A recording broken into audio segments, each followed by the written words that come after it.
Over the last 35 years, Nintendo have repeatedly rewritten the video game rulebook and created some of the most influential titles of all time. Whilst they're far from perfect, they always rise to the top, and so you'd assume they work out every single aspect of their company meticulously. But that couldn't be further from the truth. A lot of Nintendo's defining moments occurred by chance, misunderstanding, or last-minute change. So with that being said, I'm Sai for WhatCulture.com, and here are 10 ways Nintendo were almost completely different. Number 10. The Game Boy Color was an afterthought. The Game Boy was an instant success upon its release in 1989. 10 years after its debut, Nintendo revealed they were making a true successor called the Game Boy Advance. The GBA was supposed to be revealed sooner, but it proved harder to develop than Nintendo anticipated. When the company realized they couldn't release the GBA until 2001, they devised the Game Boy Color in 98 to fill up a gap in the market. To the untrained eye, the GBC simply appears to be a regular Game Boy, but in colour. However, the console could process data more efficiently and had 4 times the memory, allowing for much larger games. When certain games were inserted into the console, it activated new options, weapons, and levels. When the Game Boy Advance was finally released, it obliterated its competition, selling 81 million units. But because of the GBA's delay, the Game Boy had a resurgence of popularity, selling 120 million units in total,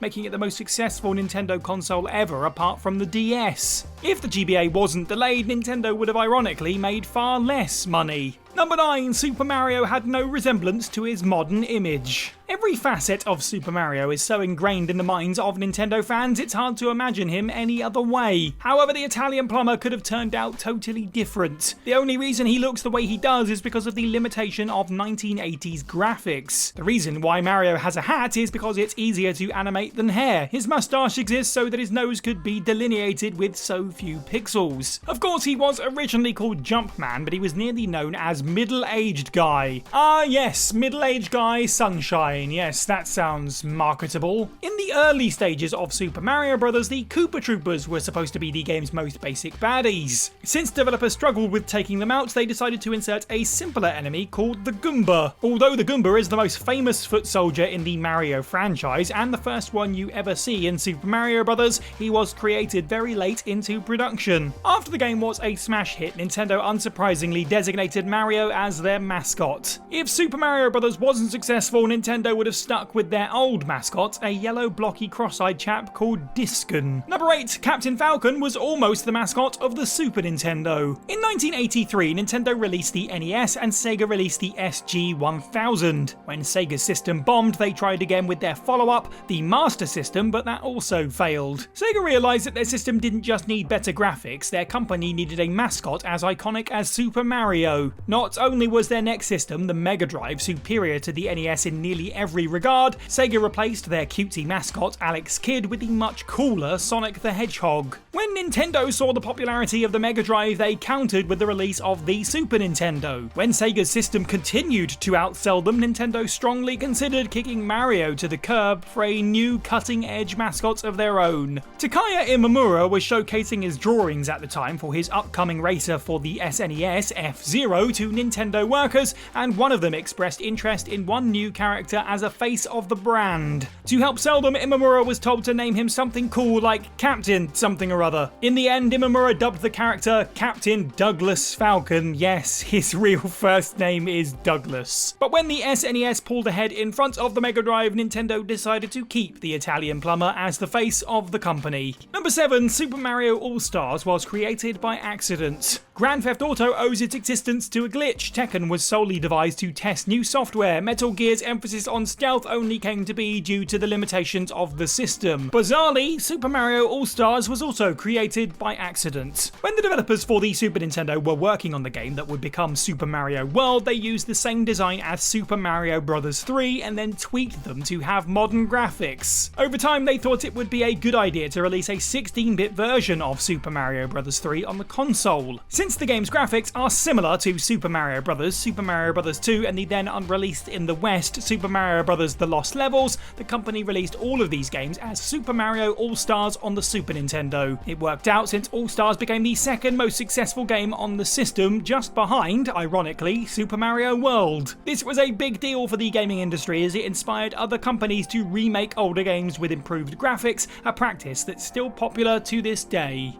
Number 6, Pokemon Go was created as a joke. Pokemon Go's success was unprecedented. The release of this mobile game by Niantic prompted the biggest surge in Nintendo shares since the release of the NES. According to the Huffington Post, the company's shares went from $18 billion to $28 billion in a week. What makes this feat more impressive is that Pokemon Go was devised as a joke. In 2014, Google created a Pokemon publicity stunt on April Fool's Day, fooling some gamers into thinking it was an advertisement for an upcoming title. Instead of laughing at the prank, Nintendo saw potential in it. If fans were excited for this non-existent game, how exhilarated would they be if it was turned into a reality? Ironically, Nintendo probably took this gamble because their latest console, the Wii U, flopped and they needed a hit. If the Wii U sold well, Nintendo may have never considered making mobile games like Pokemon Go and Mario Run. The game's success also popularized a slew of other AR mobile games, and none of these would exist if it wasn't for Google's little prank. Number 5, Satoru Iwata as CEO changed everything. There is no figure who hasn't shaped Nintendo in recent memory more than Satoru Iwata. He became the president of HAL Laboratory in '93, which went on to create the Super Smash Bros. Franchise. When Pokemon Gold and Silver was suffering game-crashing bugs, Iwata fixed everything in 1 week. And in his spare time, he also devised a superior compression tool that expanded the game's memory. Iwata was such a visionary, Nintendo made him the CEO of the entire company in 2002. It cannot be stressed how important this decision was, since Iwata was the first president of Nintendo outside of the Yamauchi bloodline. As the new leader, Iwata had to shake things up to prove he was worthy of the role. After Sony and Microsoft rejected motion controls for their consoles, Iwata had the technology implemented into the Wii and advertised it as the system's central selling point. The Wii went on to sell 100 million consoles, making it the most successful Nintendo non-portable console ever. If Iwata wasn't hired by Nintendo or became the CEO, it's possible we would have no Smash Bros., Pokemon, Wii, or motion controls. Number 4, Microsoft buy Rare. Rare was a British gaming company formed by Tim and Chris Stamper. When they became a second-party developer for Nintendo in '94, they created the SNES game Donkey Kong Country, and after that it seemed like everything Rare touched turned into gold. They churned out gems like GoldenEye 007, Banjo-Kazooie, Perfect Dark, and Diddy Kong Racing, and it wasn't long before Rare was considered Nintendo's secret weapon. That's why gamers were absolutely baffled when Microsoft contracted Rare to make exclusive games for their consoles. Even the Stamper Brothers were surprised Nintendo didn't attempt to purchase their studio when they had the chance. Because of this acquirement, Rare only made one game for the Nintendo GameCube, Star Fox Adventures. Other Nintendo projects that the group was working on, such as Donkey Kong Racing, were cancelled. Considering the GameCube was the least successful mainstream console of its generation, it seemed unwise that Nintendo didn't fight for Rare. Although gamers assumed Rare would help the Xbox triumph over its rivals, the studio was badly mishandled under Microsoft's tenure,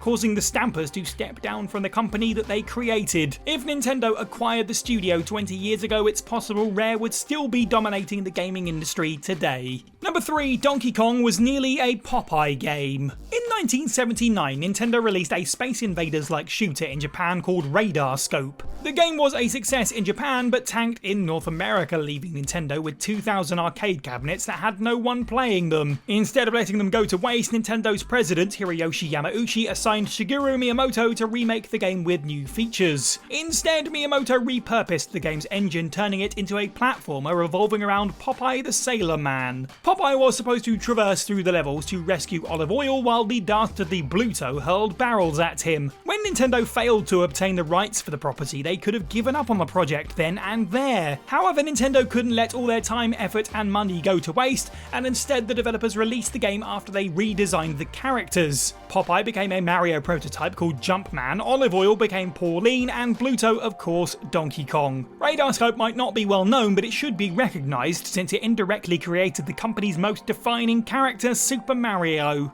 Number 2, Microsoft asked Nintendo to work for them. Some might consider Microsoft and Nintendo as video game industry rivals, but they have been supportive of each other in the past. In fact, they had a very deep relationship before the Xbox even ever existed. When Xbox co-creator Ed Freese first considered making a game system, he met with Nintendo executives including Satoru Iwata. Freese intended the company to work on the Xbox's software and networking while Nintendo work on the hardware. When Nintendo said no, Bill Gates offered a similar deal to Sony, but they also declined. If Nintendo agreed to these terms, this could have had a massive effect on Xbox's games, the hardware, and the gaming industry in general. Referencing back to the earlier point on motion controls, if the two companies worked together from the get-go, Iwata could have convinced Microsoft to accept motion controls for their system. This is just one of many ways things could have been drastically different if the companies joined forces, not just for Nintendo's history, but all of gaming. And number 1, the Nintendo PlayStation.